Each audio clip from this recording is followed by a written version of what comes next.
हम छी पहाड़ के बीच में और देखियो एतो कतेक सुंदर नजारा छै, कतेक सुंदर देखियो कतेक सुंदर, कतेक सुंदर पानी लागि रहल छै ना।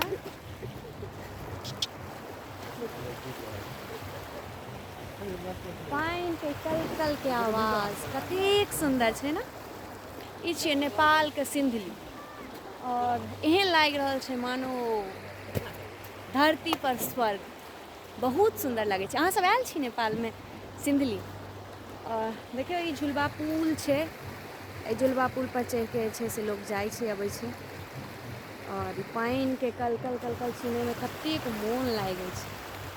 कतेक सुंदर जगह छै, कतेक सुंदर पूरा पहाड़ और ओहि बीच से जहन पानि अबै छै कतेक सुंदर लागि रहल छै।